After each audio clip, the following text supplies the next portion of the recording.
Les amis, bienvenue, j'espère que vous allez tous très bien, très content de vous retrouver pour cette nouvelle vidéo et pour parler un petit peu de Kang In Lee au Paris Saint-Germain. C'est pas officiel, mais Fabrizio Romano en a parlé, Here We Go apparemment est très proche, l'équipe aussi, qui est Kang In Lee, le jeune sud-coréen qui devrait s'engager avec le PSG, qui a déjà passé les tests médicaux à Paris en début de semaine, apparemment visite médicale hier, et qui s'est mis d'accord avec le PSG sur un contrat longue durée, alors que le transfert, lui, l'indemnité, elle pourrait atteindre les 20 millions d'euros, bonus inclus. Apparemment, il y a une clause libératoire du côté de Majorque pour 25 millions d'euros. Je pense semaine prochaine, ça pourrait être officialisé. On verra. En tout cas, Luis Campos a avancé vraiment en sous-marin sur ce dossier. Personne ne l'avait vu venir. Et du coup, il y a tellement de trucs à dire. On va faire de l'analyse profonde, là, détaillée, complète, avec plein d'images, de vidéos, sur le profil technique. Tellement de choses à dire sur ce gars que je connaissais mal, voire pas. Donc c'était super intéressant. Et c'est aussi peut-être un vrai point d'inflexion de la stratégie transfert mercato du Paris Saint-Germain. Est-ce que c'est bien? Est-ce que c'est mal? Je vous donnerai mon avis sur ça en fin de vidéo. D'abord, on va commencer par les faits. Qui est donc Kang In Lee?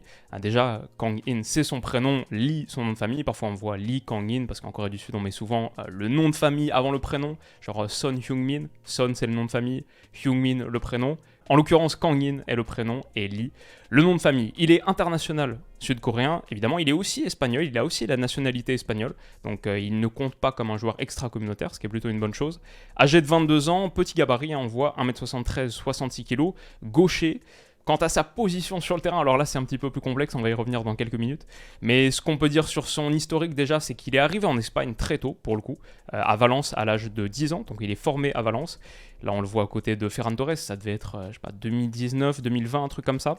Valence a mis fin à son contrat en 2021, donc ça s'est un peu mal fini avec Valence, et du coup il a signé à Majorque. Peut-être, ouais, ça on peut en parler, il a été élu aussi meilleur joueur de la Coupe du Monde U20 avec la Corée du Sud en 2019. Donc voilà, en tout cas il a joué ses premiers matchs en pro à Valence avant de signer à Majorque en 2021, où il a disputé pour l'instant 2 saisons. La première, 2021-2022, ça se passe pas top, c'est une année très pénible dans un Majorque qui est en grande difficulté, qui se maintient de manière un peu miraculeuse à la dernière journée.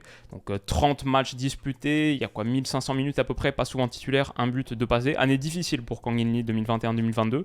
Par contre, derrière, il y a 2022-2023, et là, bon, si on parle de Kang In Lee au PSG, c'est grâce à cette saison, la véritable année de l'éclosion. 36 matchs de Liga disputés, 6 buts, 7 passes, 4 matchs joués à la Coupe du Monde 2022. Sa valeur marchande selon Transfermarkt est estimée à 22 millions d'euros, donc quasiment le montant de sa clause libératoire. Pas trop de surprise là-dessus, comme sur les probabilités de transfert au Paris Saint-Germain qui sont estimées à 89%, c'est très précis. D'ailleurs, ces pourcentages-là, ils s'additionnent assez mal. Mais ce que je trouve le plus intéressant ici, c'est sa courbe de valorisation qui, il me semble, raconte bien son histoire, raconte l'histoire d'un ado coréen qui était vu un peu, j'imagine, comme le petit prodige du centre de formation de Valence, estimé à 20 millions d'euros alors qu'il a que 18 ans en 2019.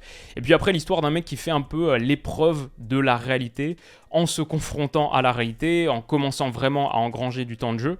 Sa valeur marchande, elle se retrouve quasiment divisée par 3 à la fin de la saison dernière, après des moments très difficiles. Mais tout ça donc avant la troisième partie de l'histoire, le troisième chapitre, l'explosion en 2022-2023, et le fait qu'il se retrouve aujourd'hui sur les tablettes du PSG. Alors je suis honnête, c'est pas un gars que je connaissais très bien. Je me souviens d'un truc, ce centre là contre le Ghana, le but de la réduction du score, dans ce qui était un match totalement fou de la Coupe du Monde, c'est lui qui l'avait donné, une minute après être entré en jeu. Mais franchement, j'aurais pas pu répondre à la question dans un quiz qui a donné la passe décisive du 2-1 contre le Ghana il y a quelques mois.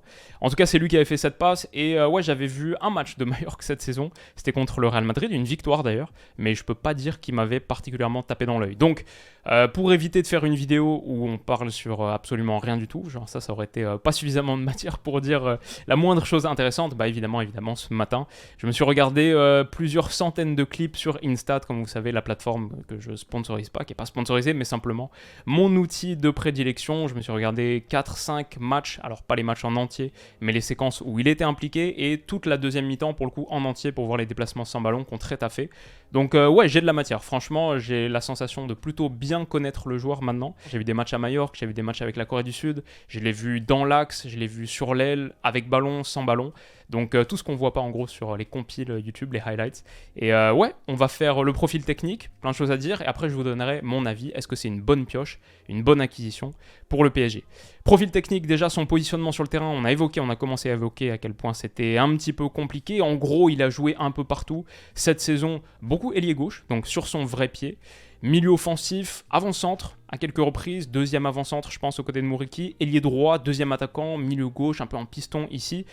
En gros, moi ce que j'ai trouvé la plupart du temps, c'est dans le système en 3-5-2, surtout récemment là, dans le système en 3-5-2 d'Aguirre avec Majorque. La plupart du temps, il est ici milieu relayeur gauche de ce 3-5-2, mais donc demi-espace assez porté vers l'avant. On le voit par exemple sur la phase défensive là, il est à peu près au niveau des attaquants, beaucoup plus haut que les autres milieux qu'on voit ici.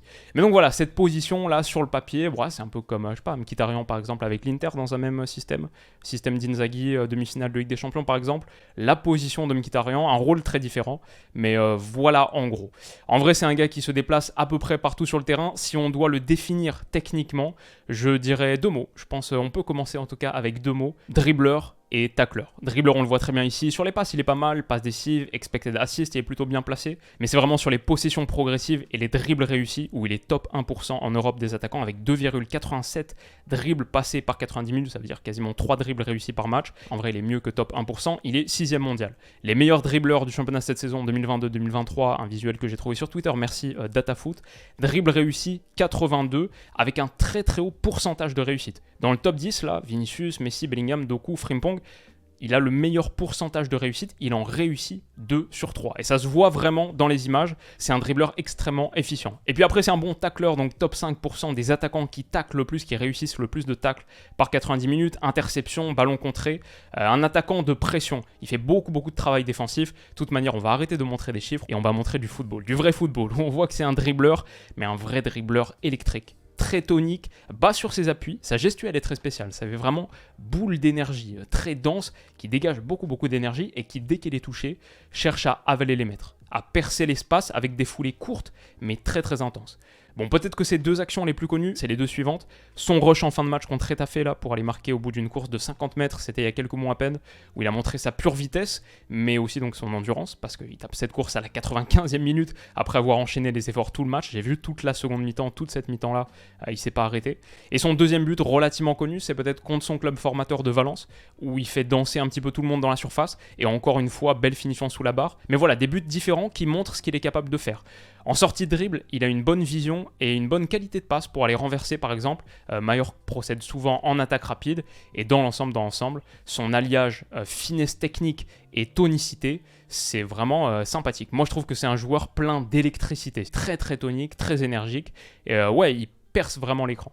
Son énergie aussi, elle se traduit, je vais dire, dans son activité défensive où il est un joueur très combatif, très hargneux, une vraie peste pour le porteur de balle. Kang In Lee, c'est un petit peu dans le moule des joueurs sud-coréens comme on a vu à la Coupe du Monde, très agressif sans ballon.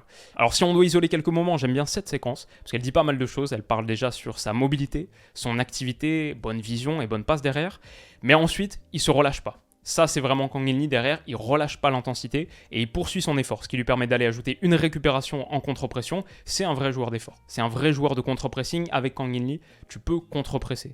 Cette action aussi, c'est du typique Kang In Lee dans l'autre sens cette fois. D'abord l'agressivité défensive et la bonne interception, et après derrière, le petit bonbon technique.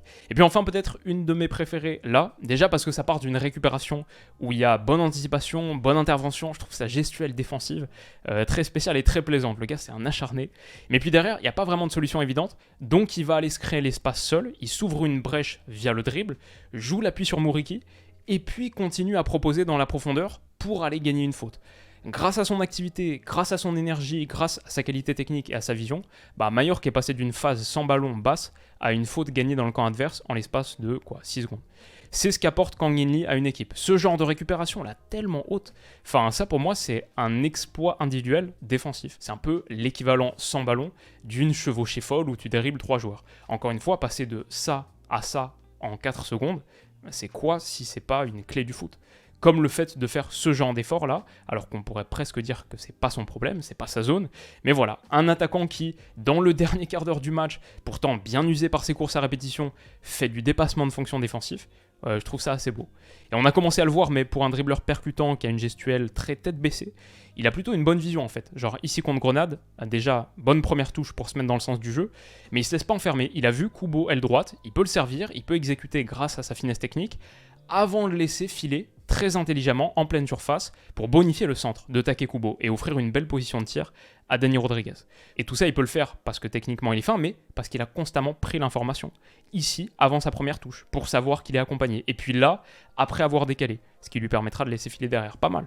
Dans l'ensemble, je dirais que sa bonne vision et sa qualité de passe en font un gaucher offensif qui aime bien l'aile, mais qui n'est pas forcément un sous Arjen Robben. C'est pas vraiment le profil partir depuis la droite et couper à l'intérieur. Il peut le faire, mais limite, je me demande si je le préfère pas sur son vrai pied.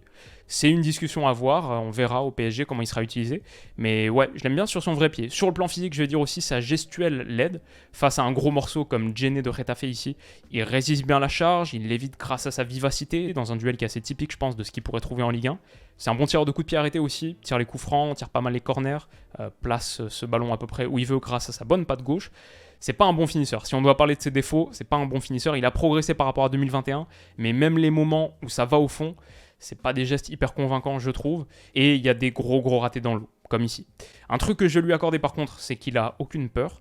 Aucune hésitation, il rentre sur son pied faible si c'est ce que le jeu exige. Je pense d'ailleurs qu'il peut continuer à bien progresser, c'est plutôt pour moi un bon signe. Les cartons jaunes, c'est un problème aussi, il en a 10 en Liga cette saison, 10 c'est énorme pour un joueur offensif. C'est un peu le revers de la médaille d'un gars qui est extrêmement agressif, qui contre-presse et qui ne ménage pas ses efforts pendant 90 minutes. Mais ouais, niveau discipline, il faut s'améliorer. Alors les autres trucs qu'on peut évoquer en vrac qui sont quand même pertinents pour Kang In-lee, c'est que tous les joueurs coréens, tous les Sud-Coréens doivent effectuer leur service militaire avant l'âge de 30 ans. Ça dure 18 mois, donc en gros ils doivent se rendre disponibles à partir de 28 ans à peu près. Bon, en l'occurrence ici on voit Heung-min Son là, qui avait pu esquiver le service militaire, en tout cas qui avait pu l'écourter au maximum, genre 3 semaines je crois au lieu de 18 mois. Pourquoi ? Parce qu'il avait remporté les Jeux asiatiques.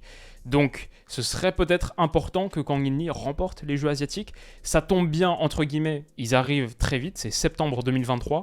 Mais voilà, c'est aussi une période d'indisponibilité. Et en plus, voilà, j'ai mis le logo ici, il y a aussi la Coupe d'Asie en janvier 2024. Donc 2 périodes internationales où si le PSG prenait effectivement Kang In-lee, il faudrait sans doute s'en passer. Donc ça, c'est pas top non plus. Apparemment, il a un peu un gros caractère aussi sur les trucs qu'il faut savoir. Ça, je me souviens plus où je l'ai lu, ça se trouve, c'est une pure rumeur. Mais je crois qu'au moment à Valence, ça s'était un peu mal passé, comme la photo ne l'indique pas. C'était un peu mal passé avec Carlos Soler, peut-être c'est juste une rumeur. Mais bon, heureusement, je vais dire que Ramos, en tout cas, est parti. Parce qu'à l'époque, il se l'était payé aussi. En tout cas, le gars a pas froid aux yeux, mettre ça sur Sergio Ramos.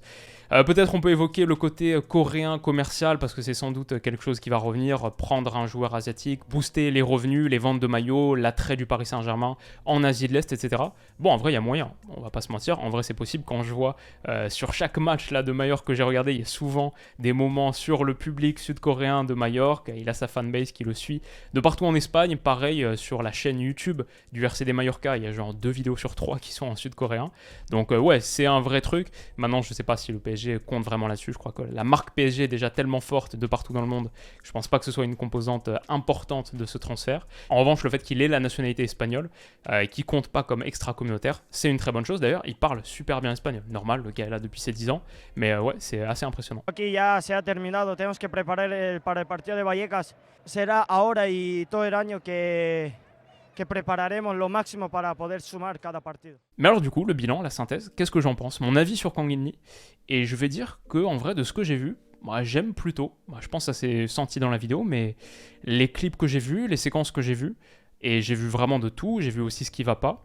Moi, je trouve que c'est un joueur assez pertinent, moderne, on va dire en tout cas, fin techniquement, grosse capacité d'élimination, d'accélération, top 6 des meilleurs dribbleurs d'Europe, mais surtout, peut-être surtout pour un attaquant, ça c'est un peu le paradoxe du foot moderne, mais un attaquant qui sait défendre et qui défend avec cette hargne et cette agressivité, non seulement ça me semble parfaitement soluble dans le foot moderne à très haut niveau européen, mais c'est vraiment ce dont le Paris Saint-Germain a besoin. Enfin, combien de fois cette année on a parlé du 7+3 avec Kang In-lee, il n'y a pas de 7+3. Puis en plus, il a une bonne qualité technique, c'est un vrai joueur de ballon derrière. Donc j'aime bien. Maintenant, la question, c'est la vraie question en vrai, c'est est-ce qu'il a le niveau ?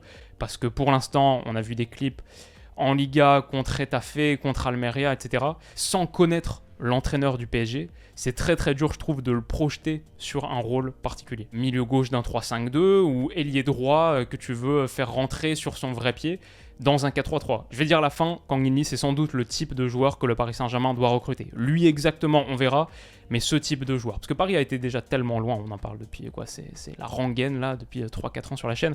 Paris a été tellement loin dans le projet anachronique, Galerie des Glaces, toutes les dorures, mais c'est très très peu efficient et moderne. Paris a été tellement loin dans ce projet gros nom, aucune identité, superstar, super triste, que maintenant, ouais, il est temps de changer, il est temps de tester autre chose. Construire une vraie équipe de foot avec un vrai groupe de joueurs qui se battent, qui ont faim, qui veulent gagner ensemble et qui sont plus petits que le club. Ouais, c'est maintenant, ça semble être... je pense que c'est une bonne idée. Donc Kang In-lee, il s'ancre dans ce projet. Maintenant, je veux dire, le changement d'état d'esprit qu'il faut à Paris, il est aussi à opérer du côté des supporters. Moi, de ce que j'ai vu de Kang In-lee, je trouve que c'est un joueur prometteur. Comme j'ai dit, je lui trouve de belles qualités. Maintenant, c'est un joueur qui, pour l'instant, en gros, il a joué le maintien avec Mallorca. Il n'a pas joué des huitièmes de finale de Ligue des Champions contre le Bayern. Donc, pour l'instant, je trouve que c'est un gars qui a montré une belle capacité d'adaptation. Forcément, quand tu déménages en Espagne à l'âge de 10 ans, alors côté sud-coréen, mais ensuite même, surtout, pour sa vraie vie d'adulte, après le moment difficile à Valence, rebondir à Majorque dans un club, comme on dit, qui joue le maintien, franchement, je trouve que c'est un beau signe d'adaptation. De ce que je vois sur le terrain, ça colle, parce que je vois un gars avec une grosse personnalité, un gros caractère, qui n'est pas avare d'efforts, c'est des bons signes, je trouve. Pour travailler, pour progresser, il faut travailler. Moi, je vois un joueur très très travailleur. Mais, que ce soit avec Kang In-lee ou un autre, avec 10, 20, 50 autres joueurs, sans patience, tu construis rien. C'est pour ça que je dis il faut de la patience à tous les étages du club et on peut pas lui tomber dessus. Enfin, je dis on, moi je suis pas supporter du PSG, mais en tant que communauté, vous peut-être, vous pouvez pas lui tomber dessus au bout de 5, 10, 15 matchs ou une saison, une demi-saison où il n'a pas encore tout montré.